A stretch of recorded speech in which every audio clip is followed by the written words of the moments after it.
Okay, take one. Take one. On the Awesome Cast, which is a terrible name. I have with me Ramon Zelaya, philanthropist, well-known psychoanalyst, and world-renowned theoretical physicist. Philanthropist suggested I have money to give to people who need it. And I am Troy, which I am obviously a babbling jackass. There you go. Apparently, since I fucked up our titles. It's all right. I can take philanthropist, maybe on a smaller scale. And humble. Humble. I occasionally, those like give a penny, leave a penny things. Yeah. So sometimes I leave a penny. So here we go. Current events, pondering of life from a metal point of view. And when we say metal point of view, I guess that's rather loose. Aging 90 metal people. So let's start with that. Okay. 90s metal. The golden age. Good of times. Fucking metal. Or at least of death metal.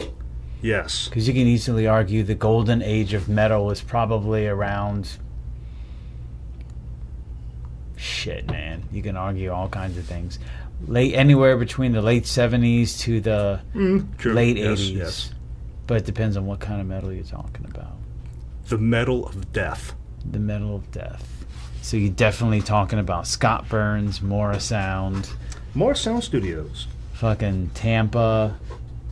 Yes, the innovation of the kick drum click. Which made kick drums much more interesting. Defining sounds of the late 80s to mid 90s, man. The shit that we grew up with. So many fantastic albums. God, you go through all your lists of top bands at that time, and their pinnacle albums came out. Megadeth really comes to mind because they put out albums earlier and they were kind of shitty. Peace Cells was a pretty good offering, good album, but it did not. It really paled in comparison to Rust in Peace. Slayer's been at it for a long time, and their pinnacle had to be Seasons in the Abyss. Yep. You know, there's some debate about with Cannibal Corpse, but Tomb of the Mutilated.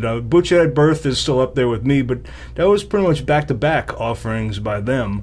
Dude, even Metallica kind of peaked pretty much as far as I'm concerned. They peaked at Injustice for All, which was 88. Yes, absolutely. Absolutely. So... You know, you can go on and on. Morbid Angel. Which is actually kind of interesting now that I'm thinking about it, because, like, 88, Metallica peaked, okay? Then you had Garage Days, which was, like, you know, kind of a retrospective a little bit, and you just kind of, like, gave reference to but that was still pretty good. That was enjoyable. It was enjoyable. really fun to listen to. It was enjoyable. I mean, they gave nods to Budgie. Yeah. You know, new wave of British heavy metal, fucking right. They gave Misfits. nod to Misfits. Thank you, you know, hardcore punk. King Diamond. They gave nod to Killing Joke, which is one of my fucking favorite bands ever. And then the 90s came in with the Black Album. Yes. And I think without really doing it deliberately, I think at that point they were basically saying, all right, we're done. It's time to go ahead and pass this on to a new generation and something that's a lot heavier. Well, yeah, I mean, you know, it's kind of... When I think about that, I always think about ISIS, because I think ISIS kind of did it correctly. The band, not the fucking terrorist organization. Oh, right, yeah, you've got to clarify that. Got to be all PC here, Troy. Yes. ISIS, our listeners, our tremendous droves of listeners know who we're talking about. Yeah, all the people who were going to buy this shit in Iceland and yes, Tokyo. They kind of did it right, because when they broke up, I believe they did what they did, which was phenomenal, Mm-hmm. and they took it as far as they could take it, Mm-hmm. and they ran out of ideas, so they called it quits. Which is an admirable way to go out. I think so. You know, better to how's that saying go? Better to burn out Burn than to out fade than away. to fade away. That's right. A Said Highlander. Dick Hagen from or whatever his name was. Oh, that was a Def Leppard song, wasn't it? Actually, I think it was an Elton John song, but whatever. Yeah, I think there was a Def Leppard song, and I think he said that in the beginning of it. Hey, I got something to say. Better burn out than to fade away. Let's go. Damn. Something, you know. Yes, but you I know how believe- Def Leppard does their thing? But I believe it was Socrates who said, "I drink what?" I saw that on Netflix on the menu earlier this evening, man. Real Genius. That movie is fucking awesome. Which I guess is kind of dating me, huh? Yeah. Val Kilmer, you know. is, Oh, yeah, Chris Knight, yes. the fucking brilliant, but Yes. not What too was it? The serious. fucking popcorn. That's the movie with the popcorn at the end? Oh, spoilers. Oh. We just spoiled a 30-year-old movie. But isn't it the same movie? That's I it, don't think? yeah, that's it with a laser. Yeah, and the it was- laser that popped the popcorn everywhere. which actually, you know, was kind of like a it was kind of like a commentary at the time, because that movie was, first of all, it was late 80s. Obviously, it was a response to the whole Star Wars thing. Yeah. Because it was all about like science. It was all about these laser physicist students being manipulated by the military-industrial complex to create a weapon Laser that beams. basically was exactly the Star Wars. It was totally Reagan era. It's whatever, you know, mid to late 80s. Which is funny because that's the time period that I think kind of gave rise to what we're talking about here.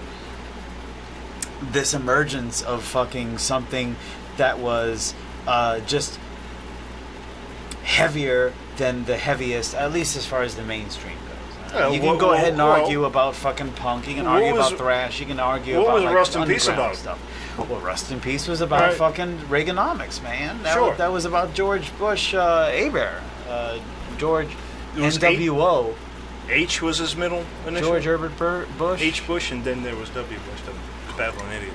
W was his son. But Yeah. I'm also going to point out that Ministry was also kind of part of that.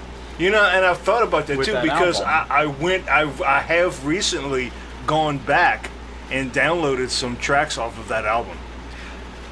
As a matter of fact, Jesus Built My Hot Rod, Just One Fix, NWO. I've been listening. I just listened. I just went ahead and just took a throwback to fucking Ministry myself. I was listening to that, and I was listening to Houses of the Mole, which is actually their George W. Bush response, because that came out in the mid 2000s or so. Yeah, and you know, and there's no surprise in the political avenue of music, because that's you know, music's been political since the 60s at least. Dude, art is a reflection of the fucking joys and turmoil of the times. No doubt. So when Deicide came out, Late 80s, early 90s. Yeah, and Metallica was thrown in that too. The Kill Your Parents, and so you know, well, punk rock was also involved with that a little bit too. But man, I used to love me some punk. I was a punk rocker first before I was a metalhead. Oh yeah, sure. sure. I know you were totally into the Misfits and Sam Hain. Yeah, and Exploited, all that good stuff. Yep. But that was a Early CLC. Yeah, that was a big thing. The anti-authority. You know, kill your parents. These kids listened to a Metallica album and then blew his brains out. That shit's been going on forever, though. You know, I mean, I think it's different flavors and different Well, ways sure, of because expressing that. of course there was the conservative parents blaming Elvis for their teenage daughter getting pregnant. You got to blame somebody, right? Well, of course, as opposed to like taking responsibility for yourself, right? Like, to blame the music, blame the icon, blame the figurehead. But you know what though? I gotta tell you, thank you, metalheads, okay, for taking one for the team.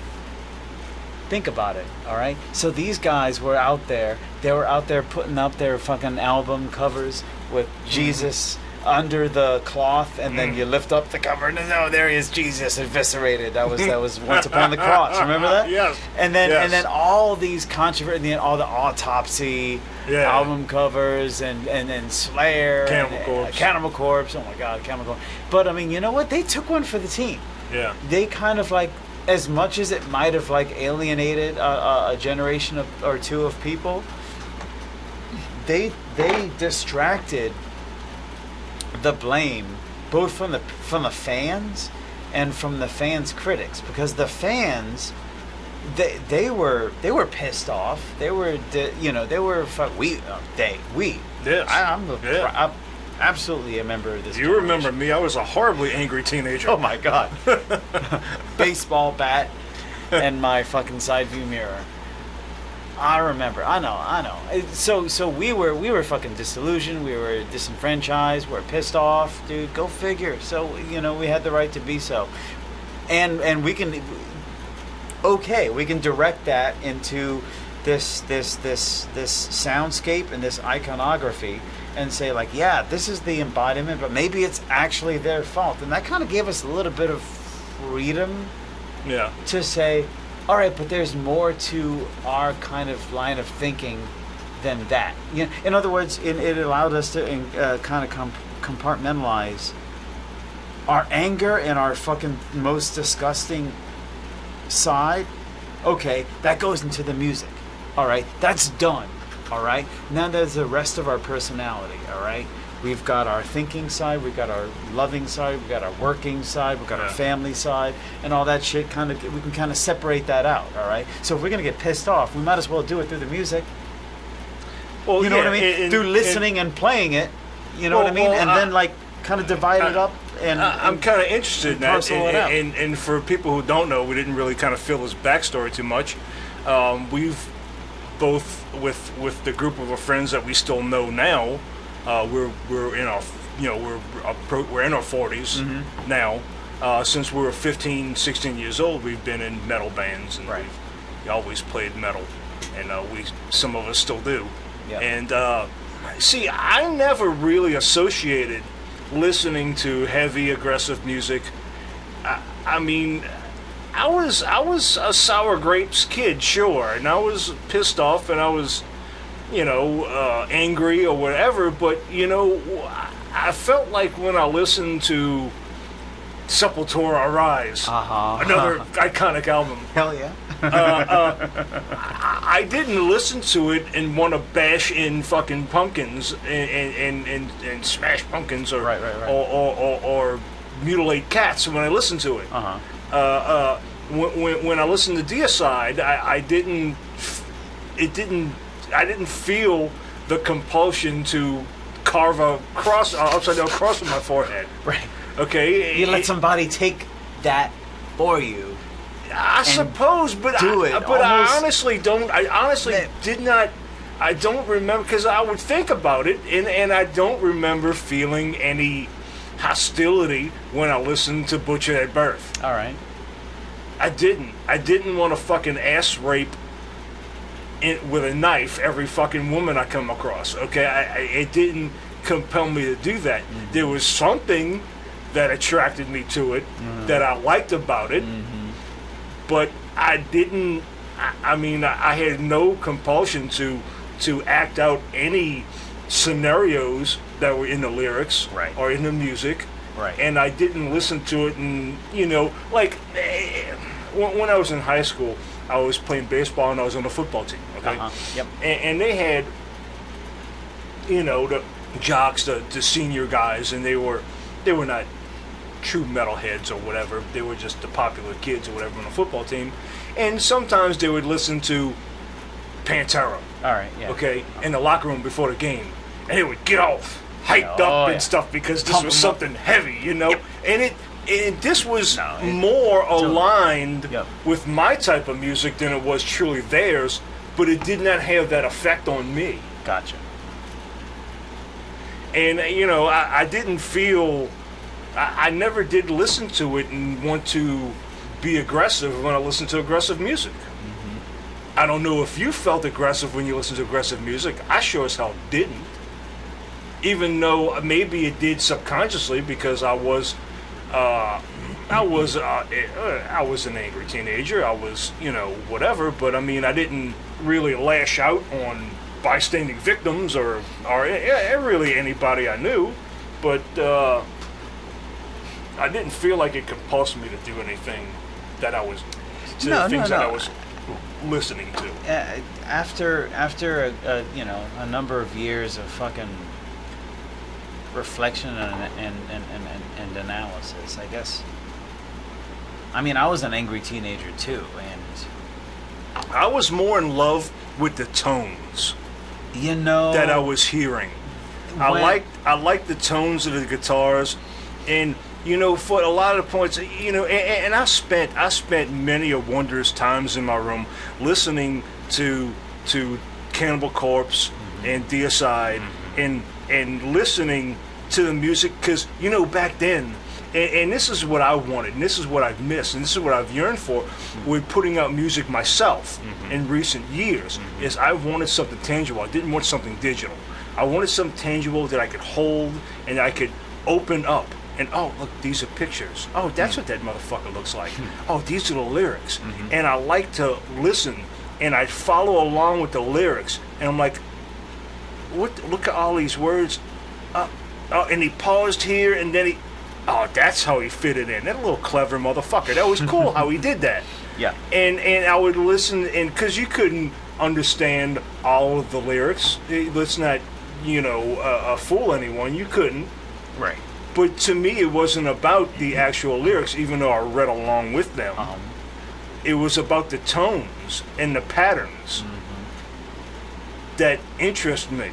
I like the tones and the patterns that I was hearing. But it was still aggressive tones and aggressive patterns. Wasn't Yes. it? I mean, it was in your face, just like balls to the wall. Like it wasn't designed to tranquilize you. It was designed to fucking uplift you and fucking at best and fuck you up at worst. You know what I mean? I'll tell you. And of course, that's just my perspective. It probably did have different effects on other people. Let me show you my perspective. I will tell you, I have a memory of some of my early, probably my first introduction to fucking heavy, and I'm talking like what we're talking about, like heavy fucking. All right, so I was listening to Injustice for All when it came out in '88. So I was like around 6th grade or something, 7th grade, something like that. All right, and I was listening to Headbangers Ball one night. Thank you, fucking Ricky Rackman. And what was it? One foot in the gutter and one fist in the goal. I don't even know what the fuck that means, but Right. but it kept you tuning in the next Saturday night. And so I just kind of like trudged through it. It might have been just like a random viewing of Headbangers Ball or something on MTV, and I saw and heard the video for Napalm Death, Suffer the Children. Now, mind you, I was like 13, maybe 14 at the time, all right? And I heard, you mentioned tones. I heard the tones coming out of the guitar, out of the drums, but out of this dude's voice. Yes. Barney Greenway, that son of a bitch, who 30 years later is still doing the same shit, that crazy motherfucker. But They just put out a new album. I thought, of course they did. They're sick. I watched the video of it today on YouTube. Fucking Napalm Napalm Death. His hair's all short and everything. Oh yeah. He looks like a right old lad. Yes, yeah. But I heard that shit. I'm like, oh my god, this is the fucking tensest, heaviest shit. And then I'm like, I don't know what to do with myself. I don't know where to find this. Where do I find this? This is unattainable. All right. So I dug and I looked and then I had, okay, let me go ahead. I had I remember this is like a school trip to like Houston or something. So I picked up 2 tapes. Nuclear Assault Survive, which didn't quite cut the mustard, No, but goddamn, it's still a fucking good album. Yes. After the fact. And I picked up Napalm Death Scum, Yes. their first album, and I'm like, wait a minute, what is this? This is not quite the same tones, this is not quite the same vibe, but it's something different. It's something else. And it's actually tapping into the punk stuff, hardcore-ish stuff that you were getting into at the time. And I'm like, whoa, okay, let me get into this. And then, sure enough, I wound up picking up Utopia Vanished. And that was it. I wore the fuck out of that album, and then and it was around the same time it was Sepultura Arise, right? Yes. And dude, these tapes. I remember the day I picked up Arise. Oh my god, dude! And do you remember looking at the fucking album Yes, cover? that's why I'm I bought it. Holy That's shit, exactly why I what bought are it. these tiny little things? Looks like some kind of insane crab pulling thing. up a fucking a goddamn Eyeball or magnifying something? glass Yeah. and trying to figure out what the hell's going on in the background here. Same thing for Utopia Vanish. and this had, like, there was a smoothness. I don't know how else to describe it. A smoothness of roughness behind these albums. They were smoothly rough. They were seamlessly sporadic and punctuated and just dirty and disgusting, but also just like they punched me in the fucking nuts and just made me completely forget about. Yeah, I mean, I know I didn't, perhaps I just didn't analyze it at all. I just knew I liked it, you know. And as far as the Napalm thing, I know. Don't get me wrong. I didn't think any of this shit. I'm just like looking at it back. retroactively. Exactly. Yeah. So I guess as I was a kid, I'm like, oh, this is fucking good stuff. and we didn't know why. Yeah, we didn't know why exactly. we liked it. No, dude, but I'm we fucking did. beating off in the fucking corner. I don't know what the fuck I'm doing. I'm just like feeling and thinking Right. and listening, but Like a rat in a bucket. Like a rat in a bucket. Thank But you, going back to the Napalm thing, especially that Scum album, Totally. And that goes back to my punk roots. But Raw as there was fuck, that one man. song. I'm sure you know what it is. It starts off with 1, 2, 3, 4, then drum clicks, click, click, click, click, and then it starts out with a guitar lead in. yeah. It's like the most idiotic, beautiful thing I've ever heard in my life. 1, 2, 3, 4, click, click, click, like what the fuck was the point of all of that shit? And that was the point.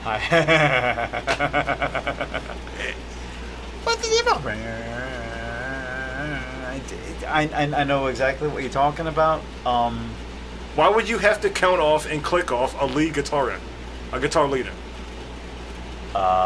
Because you're Napalm Death. That's why. Yeah. So That was their studio. yeah, I mean, I didn't. I didn't. I guess we didn't analyze it back then. No, dude, we were just listening and feeling it. and see, I don't.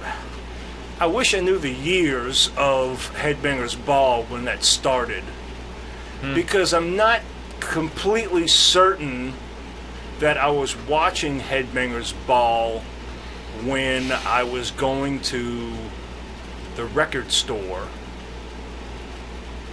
to find these things, these albums.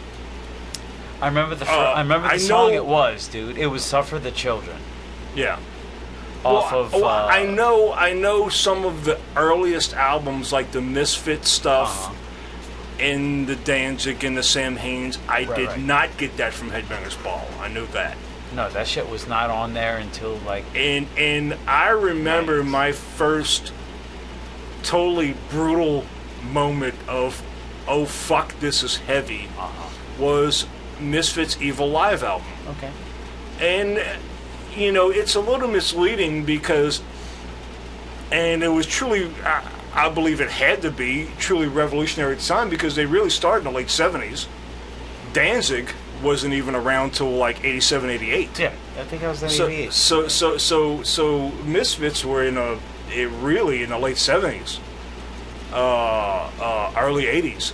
And when I heard that, because you listen to the Walk Among Us, right, is a good it's got a lot of good songs on it, Misfits songs. Yep. And it's real clean, and it's almost a little poppy almost, somewhat. But you listen to that Evil Live album, that was the Misfits fucking live. And that was a fucking steamroller. The first track off that tape, I popped it in my mom's Astro van. You remember that Astro van? I remember that Astro. And I popped that tape in, it was like, holy fuck, 20 eyes. 1, 2, 3, 4, 20 eyes in my head. And it was just, holy fuck, it was brutal as fuck. The guitars were down-tuned, they sounded like fucking horse fuck, and it was just pandemonium. It was fucking brutal as fuck. It was raw. And I never heard anything like that until I heard that Misfits Evil Live album, which is completely different from any other Misfits album you're gonna hear. Yep. Especially Walk Among Us. Walk Among Us sounds like a fucking pop album compared to Evil Live. Evil Live is brutal as fuck, and that was the Misfits Live. That was the Misfits Live in the early 80s. Could you imagine going to a Misfits show in the early 80s and they're dropping this fucking shit on there you? There was shit going on in fucking New York City. Oh, yeah. At that there time was. of the fucking... during those years, dude, in the early 80s to the mid, even to the late 80s, there was shit going down in New York City that we have no appreciation Right. for whatsoever. I was actually watching... Remember, we're from the dirty South, girl. We're from the dirty South, so we're yeah. We're Hey, like- everybody from Akron, we were fucking listening to Zydeco at the time. Right. So give us a goddamn break. We're 20 years behind the East Coast. I was watching an interview with Charlie Benante, drummer From Anthrax. and successful guitarist, but drummer from Anthrax, yeah. And he was talking about his understanding, and mind you, that is his understanding, of the evolution and the origin of the blast beat. Which Okay. would be a good perspective. Totally. So his first use of the blast beat was during the SOD song "Milk." All right? Yes. Yeah. I remember that song. Fucking right. So, but he got inspired. Apparently, there was a band. That's it. So, there was a band in the early '80s. Yeah, I think it was a trio. It was called the. And basically, that comes back to 1984, 1985. It was inspired by this band from New York City called New York City Mayhem. Okay, and they had these songs that were like 2 minutes long, and they would just blast through the whole thing. So Danny Lilker said, "We're gonna do this in the song Milk." So we wrote this song Milk, and it had this blast beat, and it started kind of with the single kick, okay? And I'll demonstrate how it was originally conceived. All right. Anyway, the point is he kind of explained this band, and this is a band that, well, here I am, like, 40 years old, having been exposed to a number of bands.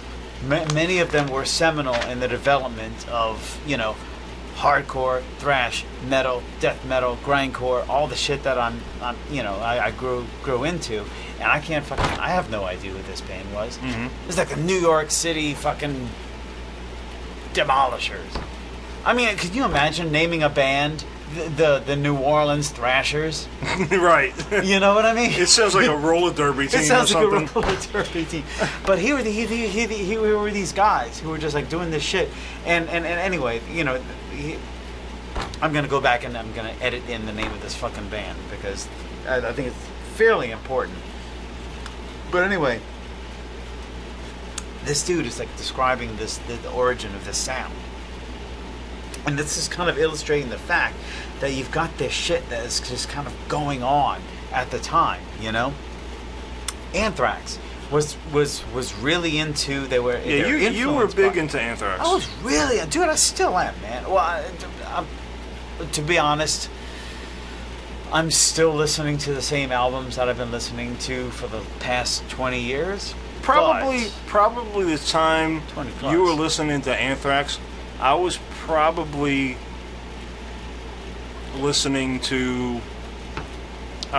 getting out of the Beastie Boys' License to Ill Okay. and into Misfits and Exploited. Okay. And dude, I mean, go, you know, leave it up to the coast to like starting to deliver this fucking intense shit. You know, West Coast had Suicidal Tendencies, who I did not really get into until late '90s, to be honest. But I mean, I really dug their first album. But then the East Coast, they had this fucking shit, dude. They had the hardcore punk shit going down, you know, like what you're talking about. You had Yeah. your people from your boys from Danzig, and then or even, you know, before that you had, you know, the Misfits and Samhain. You know, you had fucking all your thrash crossover fucking people, and these were some of the guys that like kind of influenced what I was really getting into, because I was really getting into fucking Anthrax. I was really getting into Nuclear Assault. I was really getting into you know, partially Exodus, but like I was really fucking getting into Nuclear Assault at the Yeah. time. You know, then those guys were like fucking ripping, dude. And the interesting thing about them was who was playing bass for that first album that I picked up from Nuclear Assault. Who was it? It was Dan Lilker. And what did he wind up fucking doing, dude? Right.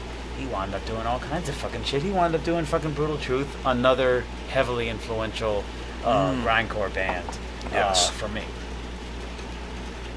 And so these guys, they were fucking just, you know, just tape trading and just kind of fucking Yeah, because doing their thing I and kind of think that's influencing one interesting another. because I think, like, the way we went, and of course, you know, there's so many bands out there. Totally. So, and that's the thing with any kind of art. It's so subjective. Yeah. It's so individual. You know, it's an individual thing of how you perceive it, and everybody perceives art differently. Yeah. And music is the same. Yep. So, but you know, it's like those bands that you just rattled off were not. I was not into hardly, and like you were big into Suffocation, Yep. and I was not. Another New York band, by the way.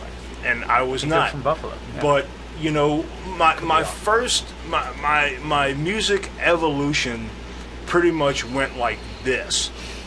I remember when I was a child, I had and I know people will remember this, that brown Fisher Price tape player. It was brown, and it had a handle on the top, and it had the big buttons, play, rewind, Okay. and it's just a single with those. Uh-huh. Well, that's what I had. All right. Okay. All right. I'm guessing I was maybe 8, Uh-huh. 10 Uh-huh. years old. Yeah. Okay. And my brother is 4 years older than me, so Alright. he was into music before I was, of course. He was in everything before I was. And so he would go to the music store when my mom would drag us to the mall, and I would go too. And I don't know why, maybe it was influence from him, or for some reason, I wanted Beastie Boys' License to Ill. I wanted that, and I got it. Yep. But what goes back to the Fisher Price thing is I remember, because it was probably just a tape that we had. It was an Elvis tape, Elvis Greatest Hits. All right. And I would listen to that at night. I listened to Elvis Greatest Hits. Okay. Maybe that predetermined me to the path of Glenn Danzig. I don't know. Damn it, Elvis. The evil Elvis, The maybe gateway. it did. Maybe it did. But then I got a hold of Beastie Boys' License to Ill, and that was Rick Rubin. No shit, yeah. That was Rick Rubin produced that, and Kerry King played guitar on that. Yep. And I think somebody else. I can't remember. But I wore that. I can recite you that album right now from beginning to end. That's true. I You have been I- talking about that album recently. I listened to that tape so many times for that Fisher Price tape player. I broke it, and then I got another one. And then I gotta tell you about the time that I played Morbid Angel through my sister's Teddy Ruxpin. how did that turn out? It's pretty much as you would expect. Imagine Teddy Was it Ruxpin evil? lip syncing to fucking David Finson satanic lyrics. So, yeah. So, I after Beastie Boys, License to Ill, Right. and I really did not get into much Beastie Boys after that. Mm-hmm. That was, I was a kid. I Right. was 10, 11 years old. Yeah. And then, not long after that, I started my illustrious Boy Scout career. Uh-huh. And I met someone that was listening to Danzig and Misfits. And from Beastie Boys went straight to... There was a little bit of Anthrax in there. There was a little bit of Anthrax mixed in with that. And, a lot of people don't know about this band. Because it was a crossover. Because at that time, hip-hop and metal were kind of doing this weird thing. And there was a band called Scatterbrains. Wait a minute. Tell me you remember this. Hey, dude, don't call me dude. Hey, dude, don't call me dude. Don't call Scatterbrain. me dude. Scatterbrain. Yes. I'm not going down with the ship. That Dude, you remember? that was dude. there. I know what. Hey, dude. Yeah, totally, dude. You and Scatterbrain. and like I said, there was a little bit of Anthrax or Scatterbrain in there, and then I went straight into Misfits, Danzig, Samhain, all of that stuff. Yeah. And and straight into fucking full blown death metal. I remember Sepultura Rise. I was in that aforementioned record store, and I seen it, and it was like this beam of golden light coming from behind this cassette. I was like this hellish orange color. Oh my Like, God, the color. What the? And it just drew me directly to it. Now, what is it about things? Because a lot of it's counterculture. It's counterculture no matter which way you slice it. Yeah. Because the majority of people at the time would look at something like, be like, oh my God. That's ugly. Yes. It's ugly. It's offensive. It's horrendous. It's something that's unappeasing to me. Us being of the counterculture, that was the most glorious thing I've ever seen, and I had to have it. There we go. It was mine. Yeah, it offends everybody else, so it I attracts. plucked it off the shelf, and it was mine. Do you remember what record store that was? Well, sure I do. What was it? It was Sonic Records. In Chalmette. Yes. Get the fuck. I'm still thinking of like Camelot records. No. It was Sonic Records right here. No. I'm just thinking of like my own experience of like Camelot Because- was that in the Lake Forest? Yes. Camelot? Yes. Thought so. Yeah, Camelot. There was a few. There might have been one in. You talking about the Plaza? Yeah. There was a few in the Plaza. There was like 2 or 3 in the Plaza. Okay.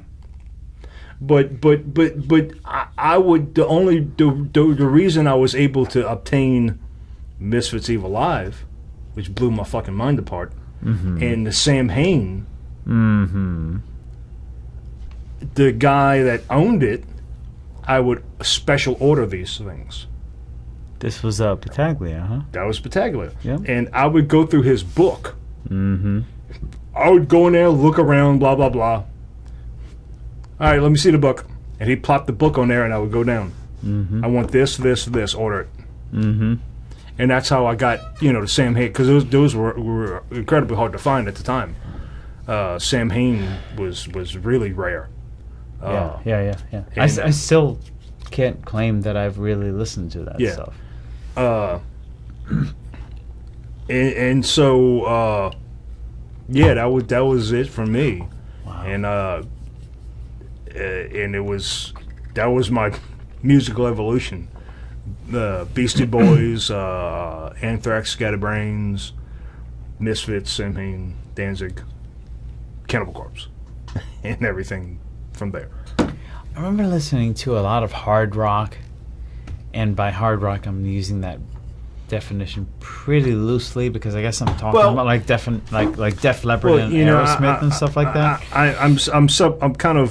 I'm listening to you, and I'm also comprising an all-time albums list, and I'm gonna put this on here. Appetite for Destruction. You fucking A. Look what I just wrote. Guns N' Roses. And I'm putting Appetite for Destruction because that was a fucking monster album. Seminal in the development fucking of monster anybody album. who knows how to fucking rock and or utilize their penis in a meaningful Incredible way. album. From beginning to end. Use Your Illusion wasn't bad, but Appetite for Destruction Appetite was fucking incredible. Look. Appetite took, all right, fucking Led Zeppelin, influentially speaking. All right? Yeah. They took Led Zeppelin, all right, they took a little bit of AC/DC, they took a little bit of fucking AC/DC. Oh. Love it. I saw. I had the poster. Did you have the poster with the cross? With the faces on it, with the skull faces on it, the cross that glow in the dark. It was at that time they had the fuzzy posters because posters was big. No, band posters, and it was a fuzzy poster. I didn't it was have the that cross poster with the skulls on it. I had that poster. No, but I had childhood fantasies of one day snorting cocaine off of the mirror of Appetite for Destruction. Yes. That I would maybe hopefully win off of some fair game. Yes. During one of the one St. where you threw Bernard the darts with the balloons. Yes. Throw enough darts, break enough balloons, I get a fucking mirror, and I get to snort my fucking life away. What a fabulous time. What I'm thinking though is I saw some recent videos and it was basically bass oriented, and this is where I would go ahead and allow some space to maybe edit in some fucking footage from this bass from this video. Anyway, it was YouTube, and it was something along the lines of the bass player from ACD is a genius. And I've seen. did you see that? It was actually really interesting because it was very simple. I don't remember clicking on it, but I have seen it. Okay. I have seen it come up on YouTube. Okay. I do know what you're talking about. They just used and they illustrated. It was one guy two guys, a guitarist and a bass player, and I think the bass player was doing most of the narration, and he was kind of describing this is what AC/DC did to kind of add additional. Did you see that? Instead of the G, he would play the A. Yes, I did see that. That is exactly what it is, dude. Yes. And so with normal bass players would play the root G, but he played the A. Dude, Yes. this is really good shit. Yes. Yes, I did see it. So without having an instrument in my hand, instead of doing, we're gonna try it the incorrect way, and then we're gonna play it the way that the bass player actually played it.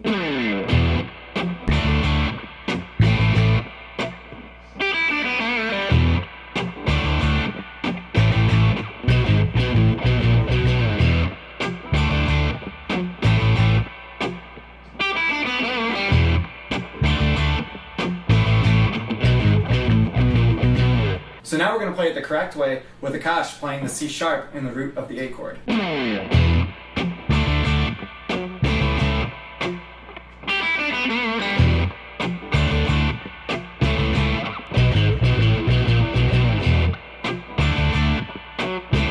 just a quarter, a half step below, and which is something complete would a not chord. do. So you He can would probably hear the complete a difference. When chord. he plays that Right, C he would sharp, complete the chord. Like I guess it was a major chord. Yes. With the progression of the guitar, but what the guitar was doing. And But commonly, but you the would guitarist was not playing commonly bar 'cause chords. He was playing like straight up root fifth, like power chords. in case, just Ramon is a guitar player and I'm a bass player. All right. You would not commonly go a half note, a half step off of a root chord. You would not do that.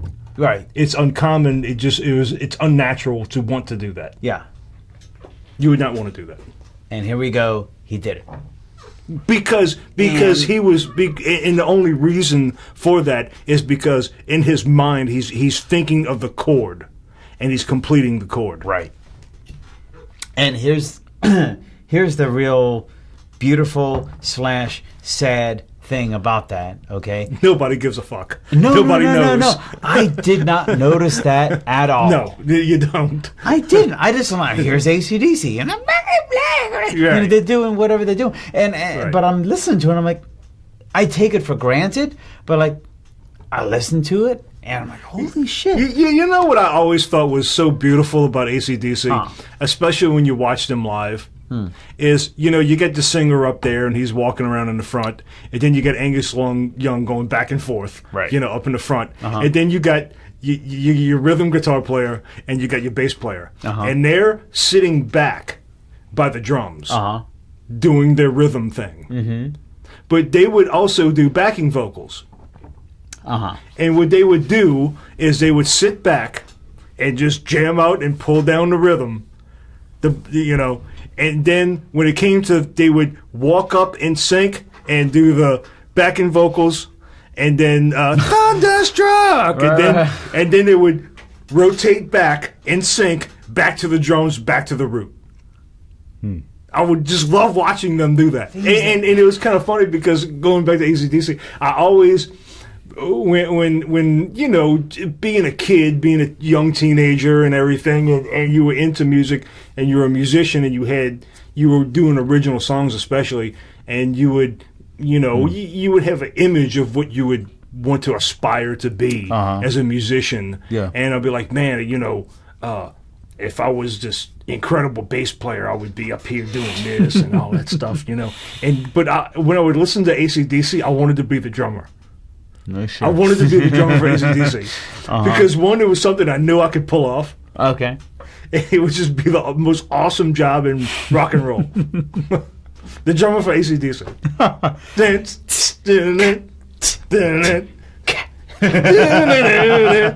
It just You never break a sweat, man. no, dude. You're cool, man. You got everything. You're holding it down and you're rocking the fuck out of thousands of people Exactly.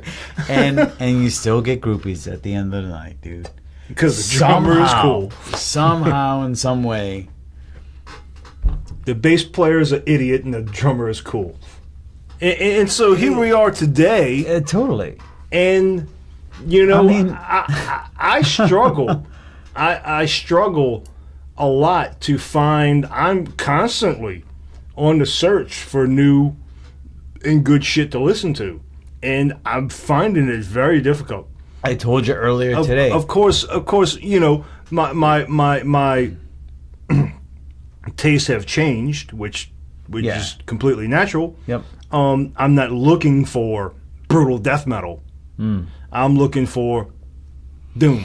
I gravitated more into the doom thing.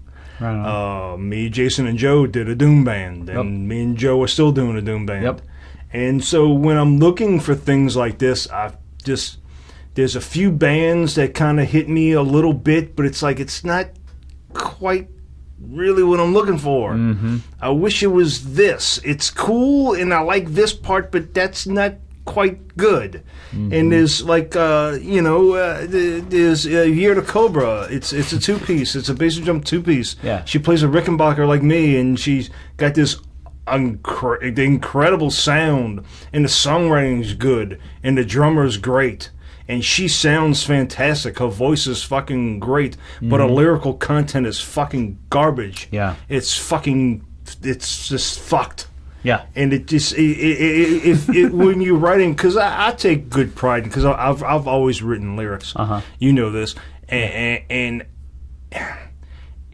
if you don't leave me any interpretation up to me when I'm listening to your lyrics, I get bored very quickly. Okay.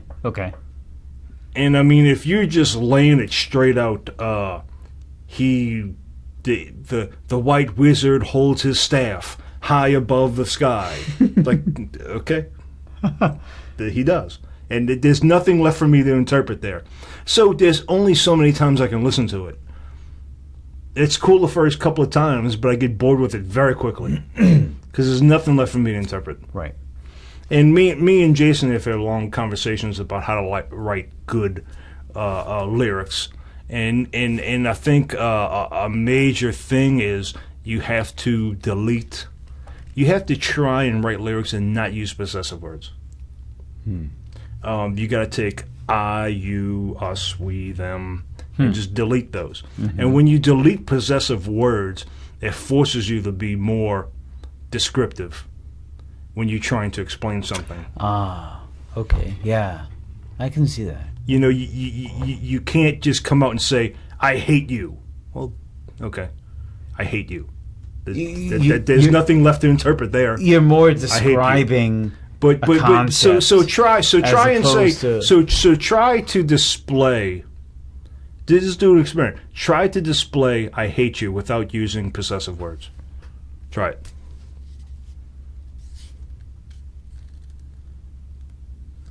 That's a good challenge. You're almost up to a paragraph. Yep. So you know, and whoever listens to it, I always like to write lyrics to it. Whoever listens to it takes it for what they are. I mean, even when me, Dave, and Ronnie were doing our little banjo fucking thing, we're like, what are we going to write a song about? I'm like, let's write a song about NASCAR racing. Okay. Well, I would start working on the lyrics and like, okay, here you go. You're like, you motherfucker. This is about NASCAR. But if I just slid it to you and you read it, you wouldn't necessarily make that connection. Unless I said, this song's about NASCAR racing. Then you would go, you motherfucker, it sure is. And that's, you know, it's not easy. It's a lot harder to write lyrics that way. Yeah. It's a lot harder for me to express I hate you without using possessive words. It's a lot harder, but what the fuck? You know? Right. Let's not take the easy route here. We're creating art. We're creating art. Let's not take the easy route here. That makes artistic expression less personal. Yeah, and it pulls it away from like any kind of egocentric agenda. You know, it makes it more applicable to. But yeah. Look, I could write a song about how much I hate mustard. Right. And who's that going to fucking appeal to? Only the people who hate mustard. That's right. So, how is that going to benefit anybody except for me and the few motherfuckers But if you write a song about how you hate mustard, and you don't reuse any possessive words, and you don't use the word mustard, I may not take it as you hate mustard. At that point, though, you're breaking it apart. You're not talking about me, first of all, an individual, and you're not talking about mustard either. You're talking about this notion of hate. And once you fucking break that apart, dude, I think you're opening a door to a great deal of fucking possibility, dude. And that's there's a universality of artistic acceptance that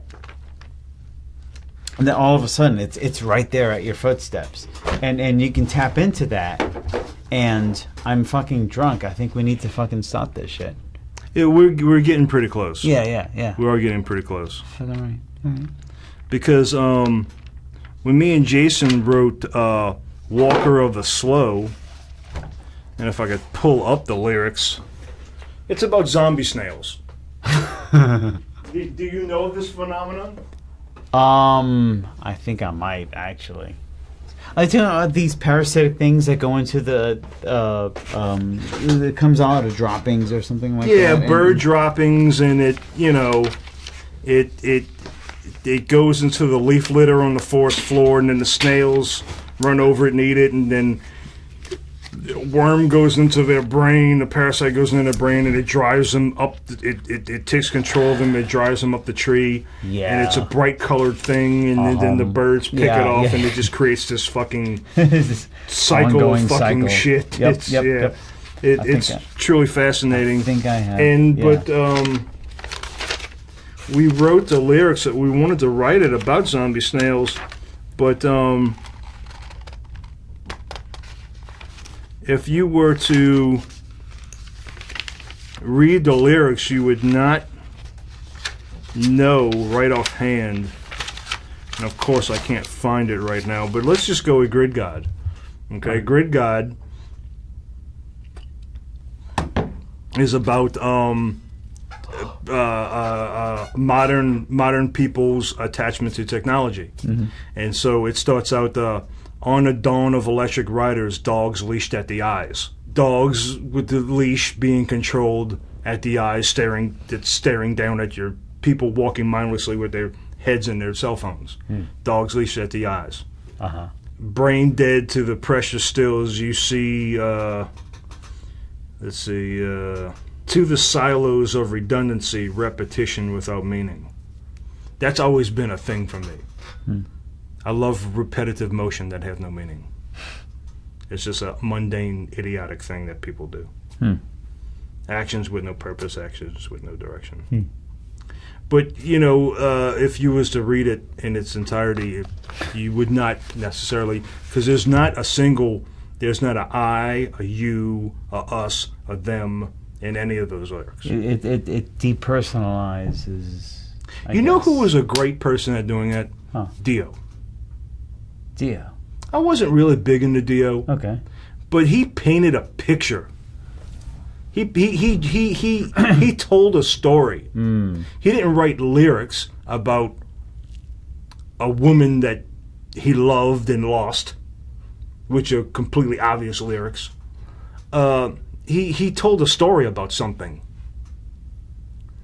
and that's what we try to do when we write lyrics. Well, I want to tell a story. I don't want to, it's that whole I hate you in your lyrics. No, if you say I hate you, it's just dumb and it's lazy. It's lazy to me. I gotta point out that Sabbath in general Yeah.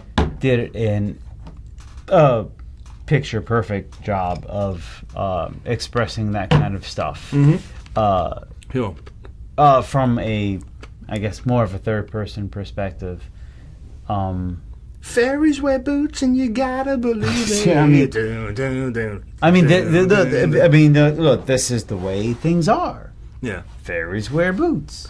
Fucking. Led Zeppelin. Squeeze my lemon till the juice run down my leg. Well, Led Zeppelin Okay. was no. I mean, that's. I mean, you look at it now. That's obviously a sexual thing, but he's not saying, "Hey, girl, come jump into bed with me." Right. Squeeze my lemon till the juice run down my leg. No, Squeeze no. it so hard that I fall right out of bed. No. He just said I gotta give you all of my love. I gotta give you all of my love. I gotta give you every inch of my love. I want to feel my love deep inside Exactly. Hint, hint, wink, wink, nudge, nudge. Say no more. No, you. It's not as profound as that, but it's Yeah, but it's, still, fucking. it's saying Zeppelin- something without exactly saying something. Yeah, but dude, look at the Tolkien-esque lyrics that fucking. Oh yeah, Dude. yeah, big time. I mean, Misty big Mountain time. Hop. Yes, absolutely, And absolutely. fucking. And unless you read The Hobbit, you would not know. No. You wouldn't know. It's just words, but he's telling a story, and dude, that was totally establishing an entire lyrical. I'm going to say landscape. Yeah. You know, that became the. It's a style that was this copied it's just basically again. it's basically good songwriting. No, is it what I'm is getting really at, good. you know. Yeah, And totally. like you, the Cobra, I like a lot of the shit they do, and I like the music, but it's just lyrically, it's just not good songwriting. So it lets me down a little bit, and I don't listen to it that much because of that. Fair enough. You know, Mantar. I like Mantar is pretty good. I like Mantar. That's a modern band that I found recently. I like them.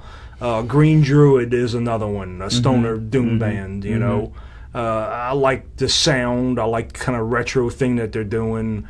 They get some really good riffs and everything, and the lyrical content's pretty abstract, so I can deal with it. But I just find it so hard to really find. To just click on a new modern band, and be like, oh man, this is good. I'm finding it more and more difficult. It's like I got to search really hard to find it. Like I know that a lot of the Doom people are going to hate me for this, but Electric Wizard, I just can't get into Electric Wizard. I can't. They kill me. Bongzilla, I can't do it. Yeah. They're going to play one riff 8,000 times. It kills me. I can't do it. The thing about discriminating taste is that they're discriminating. Well, and and that's the thing. It's so subjective. So Yeah, I mean, there's a totally. band out there for everybody, but I'm finding it difficult to find a band for me in the modern, in the modern bands. You just gotta keep looking. I'm looking. Totally.